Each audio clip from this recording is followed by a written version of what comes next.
I did want to give an honourable mention to, of course, Bruno Fernandez. He's been fantastic since he's come into Manchester United, but for me personally, I cannot justify putting someone in the team just for the impact he's had on the team.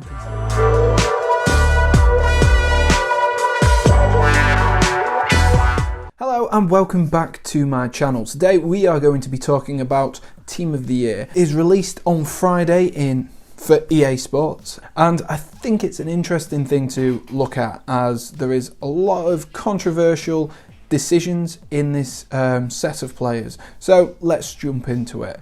And of course we are going to be building my squad, my Team of the Year, and who I think should be getting these new cards on FIFA specifically, and who should make the team.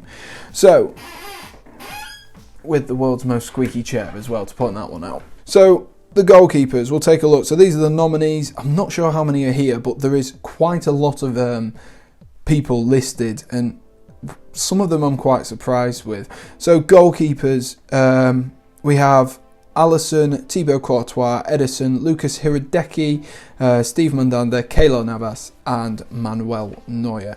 So a lot of players there who have done really well so far this season. For me, the two standouts are Alisson of Liverpool and Manuel Neuer of Bayern Munich. That's because Bayern Munich obviously won pretty much everything domestically last year, and they won the Champions League as well, and Liverpool won their first title in 30 years. So like I said, it's a really hard decision for me. I think personally though, I will have to go with Liverpool's Alisson Becker. I think Manuel Neuer had a great season last season, but I think it'd be harsh on a Liverpool side that's done so well and finally won their Premier League again. And I think that's a really important takeaway from this, is that it depends on player performances and on what the team has won, and you'll see that theme throughout this video. So I'm going to chuck Alisson into the squad. So let's go on Footbin and we will type in, if I can spell his name right, is it double L? It's one L. Alisson Becker. That is who would be starting in my Team of the Year in goal. Defenders. Like I said, this is where some of the players who you do wonder a little bit why they've got in there. So there's Francesco Acerbi, depends how you want to pronounce that one. Trent Alexander-Arnold, Jordan Amavi, Angelino, Alfonso Davis, De Vrij, Ginter, Hernandez, Hummels, Navas, Alba, Kimpembe, Laporte, Marquinhos, Robertson, Ramos, Thiago Silva, and last but not least, most certainly not least, Virgil Van Dijk. And so I'll start at the right back slot, and for me, there is no player I can choose other than Trent Alexander-Arnold, so I'm just going to chuck him in straight away. I think he's been a fantastic asset for Liverpool in recent years, and I don't think you can not put him in the Team of the Year. He had a good Premier League season last season and a good Champions League as well, and has started, maybe not at his best so far this season, but he's still started well. Moving on to the centre-backs. So the first centre-back I've got to go with, again, this is going to sound really Liverpool biased, but the next player is Virgil van Dijk, an absolute powerhouse of this team, and football at the minute is an absolute powerhouse of a player, and I think he is the best centre-back in the world on current form. Obviously at the minute he's injured, but Liverpool have really looked steadied with him, and without him don't look as good. Fabinho and Henderson against Manchester United did a really great job, but I think it's important to remember that this Liverpool team would be nowhere if they didn't have both Van Dijk and Alisson. So moving on to the next centre-back position, and for me this is where it gets quite difficult. I've highlighted on the screen the 4 players who I think would go into here. I'm hesitant on these. For example, Thiago Silva, with COVID and all the problems that went on last year, Thiago Silva and Marquinhos both didn't play in the league because the league was cancelled. And for me that means they cannot get into this Team of the Year. That is simply how it's going to be, and I really don't think we can do much more than exclude them from this.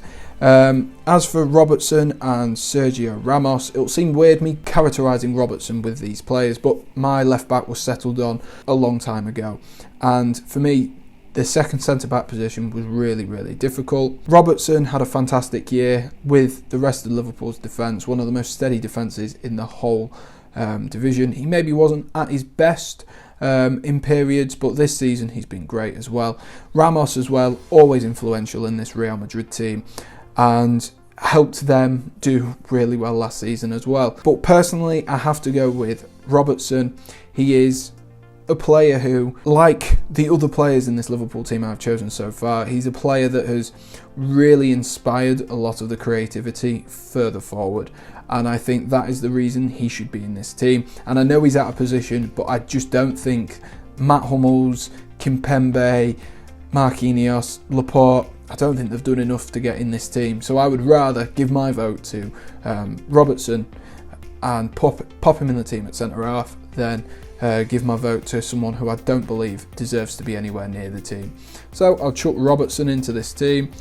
I know he's at centre-half, but I'd love to hear what you guys think for that second centre-half position, because I think that's the most difficult one to pick out of the whole squad. I just don't think there's enough options in that central defensive positioning.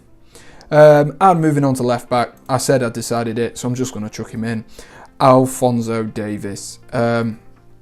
He was sensational last season in the Champions League specifically. He's been really, really good, and of course a lot of the success of this team has been because of Alfonso Davis stepping up into that role when the likes of Schuler got injured in centre half, which meant that the left back spot was vacated because Alaba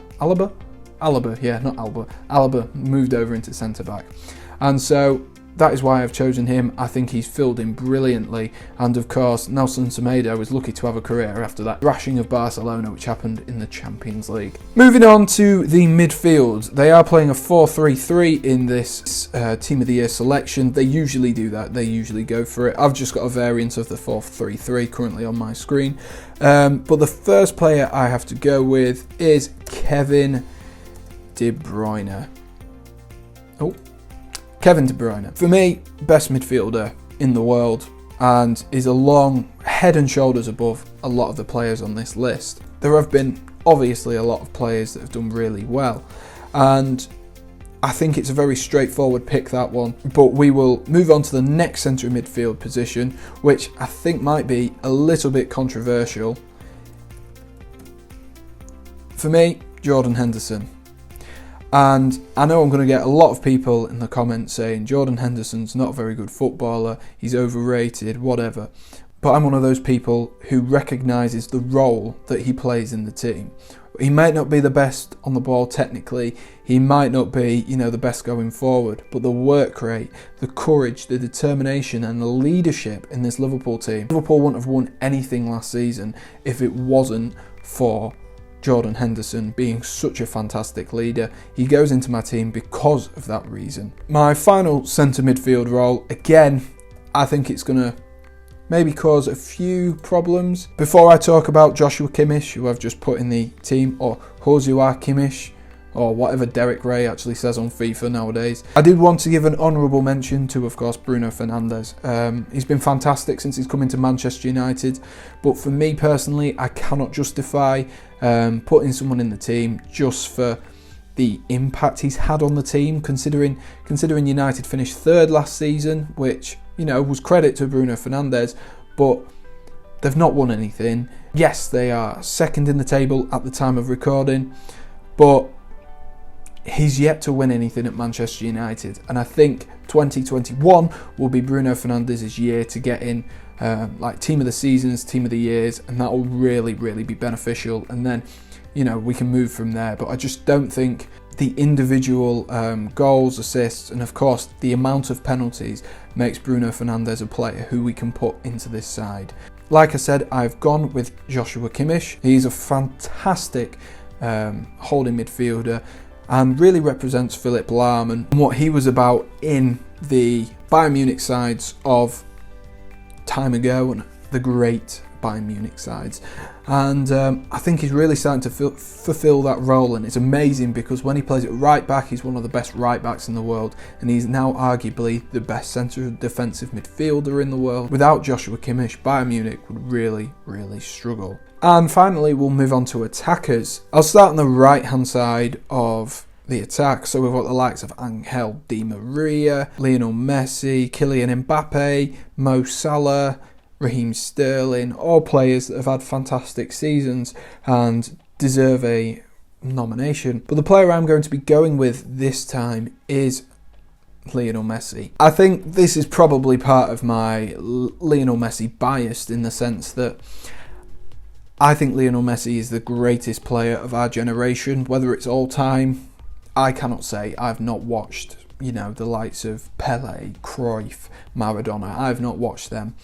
But the fact is, even in a team that was not doing very well, was having struggles on and off the pitch, Lionel Messi managed to get at least 20 goals and 20 assists in La Liga last season.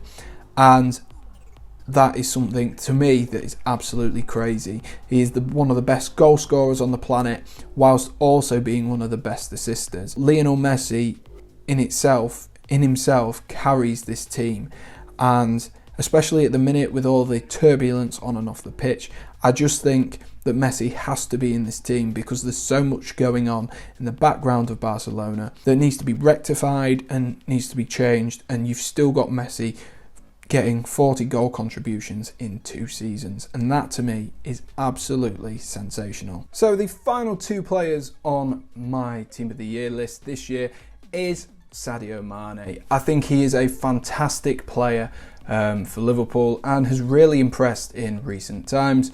Looking at the rest of the selection is a very difficult decision to make. The likes of Neymar and the Paris Saint-Germain players, I don't think did enough in the last year with the league getting scrapped for them to justify a position in this team. And I really think it's a difficult call. I think Sadio Mane, though, is the best out of, not a bad bunch, but out of a difficult situation because of it. And that is why he makes my team over the likes of Kylian Mbappe, Neymar, Mo Salah, Raheem Sterling. He won the Premier League with Liverpool for the first time, scoring 18 goals. And those goals were vital for the success of Liverpool last season. And the final player I have chosen, striker, was the easiest position for me, Robert Lewandowski. Won the Champions League with Bayern Munich and was so sensational for them last season. A real goal-getter who seems to only be getting better with age. I think a honourable mention is Cristiano Ronaldo, who fired so many goals home last season, but I just don't think there is any justification in not having the European Golden Boot winner in my team.